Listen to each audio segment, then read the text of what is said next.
शहर के बाहर एक पुराना हवेली नुमा घर था, जिसे लोग भूतिया कोठी कहते थे। आसपास के गांव वालों का मानना था कि वहां रात को अजीब अजीब आवाजें आती हैं, कभी किसी के रोने की तो कभी किसी के हंसने की। कोई उस घर के पास जाने की हिम्मत नहीं करता था, लेकिन राहुल को ये सब बातें मजाक लगती थीं। वो एक नौजवान था जो अपने दोस्तों के साथ शर्त लगाने और नई नई जगहों को एक्सप्लोर करने का शौकीन था। एक दिन अपने दोस्तों विकास, नेहा और प्रिया के साथ बैठे बैठे उसने शर्त लगाई कि वो उस भूतिया कोठी में एक रात गुजारेगा। अरे ये सब बकवास है यार, राहुल ने हंसते हुए कहा। भूत वूत कुछ नहीं होता। मैं अकेले जाऊंगा और सुबह तुम लोगों को वीडियो बनाकर दिखाऊंगा कि वहां कुछ भी नहीं है। विकास ने उसकी बात काटते हुए कहा, ठीक है, पर अगर कुछ हुआ तो हम जिम्मेदार नहीं होंगे। और हाँ, अपने फोन का लोकेशन ऑन रखना ताकि हमें पता रहे तू कहाँ है। नेहा और प्रिया ने भी हामी भरी, लेकिन उनके चेहरों पर थोड़ी घबराहट थी। फिर भी राहुल का जोश देखकर वो चुप रहीं। अगले दिन शाम को राहुल अपने बैग में टॉर्च, पानी की बोतल, कुछ खाने का सामान और कैमरा लेकर उस कोठी की ओर निकल पड़ा। शाम के करीब 6 बजे राहुल उस कोठी के सामने पहुंचा। सूरज ढल रहा था और आसमान पर लाल नारंगी रंग बिखर रहा था। कोठी बाहर से जर्जर हालत में थी। दीवारों पर पपड़ी उखड़ रही थी, खिड़कियों के शीशे टूटे हुए थे और मुख्य दरवाजा लकड़ी का था, जो हवा से हल्का हल्का हिल रहा था। राहुल ने अपने फोन से एक वीडियो शुरू किया। हाय दोस्तों, मैं राहुल और ये है वो मशहूर भूतिया कोठी। अभी मैं अंदर जा रहा हूं, देखते हैं क्या होता है, उसने हंसते हुए कहा और दरवाजे को धक्का देकर अंदर चला गया। अंदर का माहौल बिल्कुल ठंडा था, जैसे कोई ऐसी चल रहा हो। हॉल में पुराने फर्नीचर पड़े थे, एक टूटी हुई मेज, कुछ कुर्सियां और दीवार पर एक बड़ा सा आईना। हवा में धूल भरी हुई थी और हर कदम पर फर्श से चरमराहट की आवाज आ रही थी। राहुल ने टॉर्च जलाई और चारों तरफ देखा। उसे कुछ भी अजीब नहीं लगा। उसने सोचा, बस यही है, लोग इसे भूतिया क्यों कहते हैं। वो हॉल से आगे बढ़ा और एक लंबा गलियारा दिखा। गलियारे के दोनों तरफ कमरे थे, जिनके दरवाजे बंद थे। उसने एक दरवाजा खोलने की कोशिश की, लेकिन वो जाम था। फिर उसने दूसरा दरवाजा खोला। अंदर एक पुराना बिस्तर था, जिस पर चादर पड़ी थी और कोने में एक अलमारी। राहुल ने अलमारी खोली तो उसमें कुछ पुराने कपड़े और एक डायरी पड़ी थी। उसने डायरी उठाई और पन्ने पलटने लगा। लिखावट पुरानी थी और कुछ पन्नों पर स्याही फैल गई थी।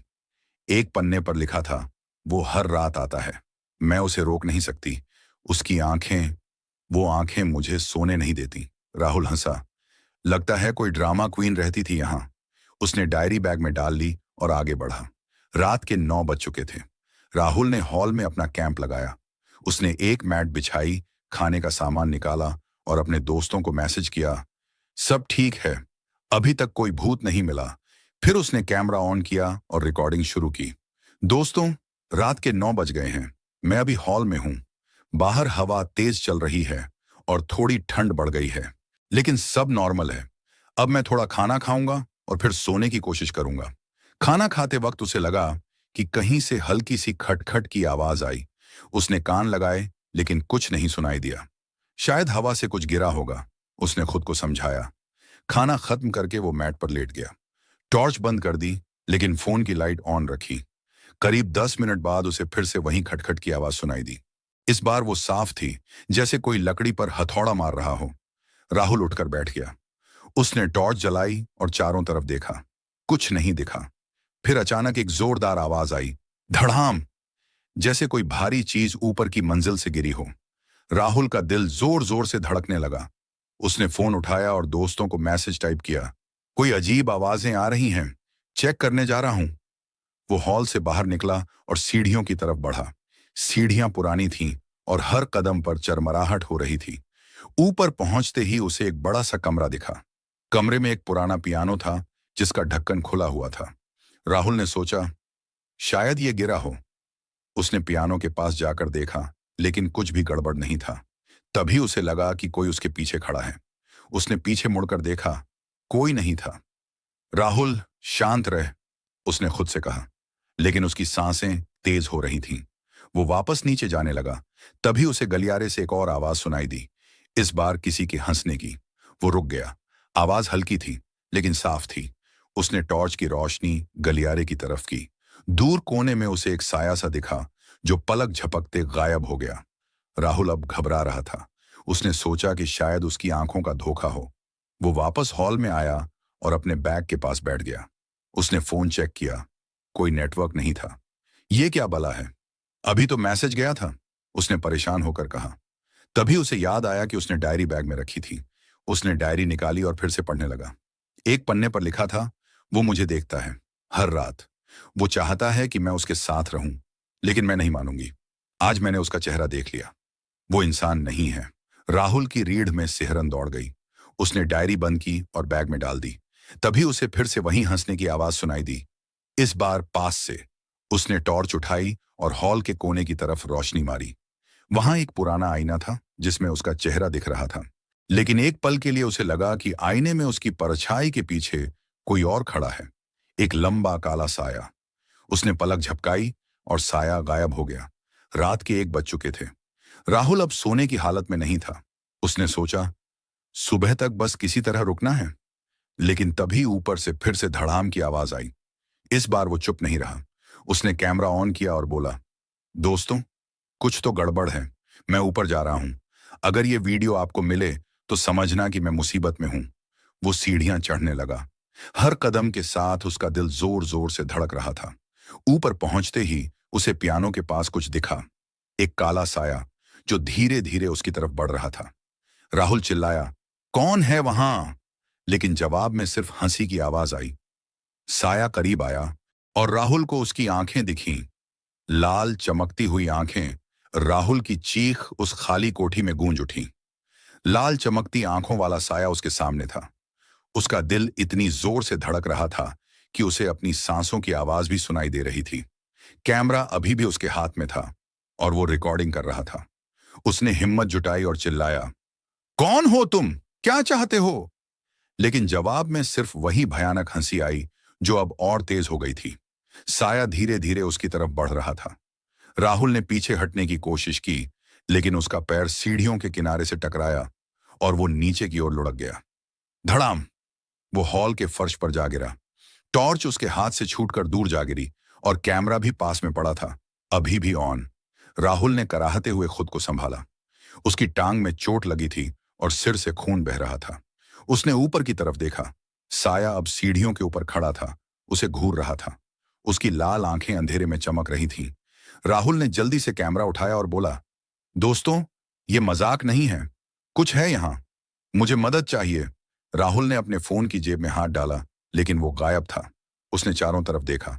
फोन सीढ़ियों के पास पड़ा था। वो लंगड़ाते हुए वहां पहुंचा और फोन उठाया। स्क्रीन पर अब भी नो नेटवर्क लिखा था। उसने दोस्तों को मैसेज भेजने की कोशिश की, लेकिन कुछ नहीं हुआ। तभी फोन की स्क्रीन पर अचानक एक नोटिफिकेशन आया। उसने देखा, कोई अनजान नंबर से मैसेज था। मैसेज में लिखा था, यहां से निकल जाओ वरना वो तुम्हें ले जाएगा। राहुल की सांस अटक गई। उसने सोचा, अगर नेटवर्क नहीं है तो ये मैसेज कैसे आया? उसने जवाब टाइप किया, कौन हो तुम? क्या हो रहा है? लेकिन मैसेज सेंड नहीं हुआ। तभी फोन फिर से वाइब्रेट हुआ। नया मैसेज था, वो तुम्हें देख रहा है, पीछे मुड़ो। राहुल का हाथ कांपने लगा। उसने धीरे धीरे पीछे मुड़कर देखा। हॉल के उस पुराने आईने में उसकी परछाई दिख रही थी, लेकिन उसके पीछे वही साया खड़ा था, लंबा, काला और लाल आंखों वाला। राहुल चिल्लाया और फोन फेंक दिया। वो लंगड़ाते हुए दरवाजे की तरफ भागा, लेकिन दरवाजा बंद था। उसने पूरी ताकत लगाई, लेकिन वो हिला तक नहीं। राहुल अब पूरी तरह घबरा चुका था। उसने सोचा, यहां से निकलना होगा वरना मैं मर जाऊंगा। उसने बैग की तरफ देखा जो हॉल के बीच में पड़ा था। वो लंगड़ाते हुए वहां पहुंचा और डायरी निकाली। उसे लगा कि शायद उसमें कोई सुराग मिले। उसने कांपते हाथों से पन्ने पलटे। एक पन्ने पर लिखा था, उसका नाम मालिक है। वो इस कोठी का मालिक था। 50 साल पहले उसने अपनी पत्नी को मार डाला क्योंकि वो उसे छोड़कर जा रही थी। उस रात उसने खुद को भी खत्म कर लिया, लेकिन उसकी आत्मा यहीं रह गई। वो हर उस इंसान को अपने साथ ले जाना चाहता है जो इस कोठी में आता है। राहुल की आंखें फटी की फटी रह गईं। उसने अगला पन्ना पलटा। वहां लिखा था, उससे बचने का सिर्फ एक तरीका है, उसका सच सबको बताओ, उसकी कहानी कोठी से बाहर ले जाओ, वरना वो कभी नहीं रुकेगा। राहुल ने सोचा, अगर ये सच है तो मुझे ये डायरी बाहर ले जानी होगी। लेकिन तभी उसे फिर से वही हंसी सुनाई दी। वो पास से आ रही थी। उसने टॉर्च उठाई और रोशनी मारी। साया अब हॉल में था, उसके ठीक सामने। राहुल ने चिल्लाते हुए कहा, मुझे छोड़ दो, मैं चला जाऊंगा। लेकिन साया और करीब आया। उसकी लाल आंखें अब इतनी पास थीं कि राहुल को उसका चेहरा दिखने लगा। एक सड़ा हुआ, डरावना चेहरा, जिसमें सिर्फ आंखें जिंदा लग रही थीं। इधर राहुल के दोस्त विकास, नेहा और प्रिया बेचैन हो रहे थे। राहुल का आखिरी मैसेज उन्हें रात 10 बजे मिला था। उसके बाद कोई जवाब नहीं आया। विकास ने कहा, कुछ गड़बड़ है, उसका लोकेशन भी अब ऑफलाइन दिख रहा है। नेहा ने घबराते हुए कहा, हमें वहां जाना चाहिए, अगर वो मुसीबत में है तो। प्रिया ने मना किया, रात के 2 बजे हैं, हम अकेले वहां कैसे जाएंगे, पुलिस को बताते हैं। लेकिन विकास ने कहा, पुलिस को समझाने में टाइम लगेगा, हम खुद चलते हैं। टॉर्च और कुछ हथियार ले लो। तीनों ने जल्दी से तैयारी की और कोठी की तरफ निकल पड़े। रास्ते में हवा तेज थी और आसमान पर बादल छाए हुए थे। कोठी के पास पहुंचते ही उन्हें राहुल की चीख सुनाई दी। वो अंदर है, विकास चिल्लाया। तीनों दरवाजे की तरफ भागे, लेकिन दरवाजा बंद था। उन्होंने धक्का मारा, चिल्लाया, लेकिन कुछ नहीं हुआ। तभी नेहा की नजर खिड़की पर पड़ी। उसने कहा, वहां से अंदर जा सकते हैं। विकास ने एक पत्थर उठाया और खिड़की का शीशा तोड़ दिया। तीनों अंदर घुसे। अंदर का माहौल ठंडा और भयानक था। विकास ने टॉर्च जलाई और चिल्लाया, राहुल कहां हो? तभी उन्हें हॉल से रोने की आवाज सुनाई दी। वो भागते हुए वहां पहुंचे। राहुल फर्श पर पड़ा था, उसके चेहरे पर खून था और वो कांप रहा था। उसके सामने वही साया खड़ा था। नेहा चिल्लाई, ये क्या है? साया उनकी तरफ मुड़ा। उसकी लाल आंखें अब उन पर थीं। विकास ने हिम्मत की और एक लोहे की छड़ उठाकर साये पर मारी, लेकिन छड़ उसके आर पार चली गई। साया हंसा और गायब हो गया। राहुल ने कमजोर आवाज में कहा, डायरी, डायरी बाहर ले जाओ, ये उसका सच है। प्रिया ने बैग से डायरी उठाई। तभी साया फिर से प्रकट हुआ, इस बार दरवाजे के पास। उसने गहरी आवाज में कहा, मुझे रोक नहीं सकते। विकास ने कहा, भागो। चारों खिड़की की तरफ दौड़े। साया उनके पीछे था। उसकी हंसी पूरे हॉल में गूंज रही थी। वो खिड़की से बाहर कूदे और कोठी से दूर भागने लगे। राहुल लंगड़ा रहा था, लेकिन दोस्तों ने उसे सहारा दिया। साया कोठी के दरवाजे तक आया, लेकिन बाहर नहीं निकला। सुबह हो चुकी थी। चारों दोस्त गांव के बाहर एक पेड़ के नीचे बैठे थे। राहुल की हालत ठीक नहीं थी, लेकिन वो जिंदा था। डायरी उनके पास थी। विकास ने कहा, हमें ये सबको बताना होगा। प्रिया ने डायरी खोली और आखिरी पन्ना पढ़ा।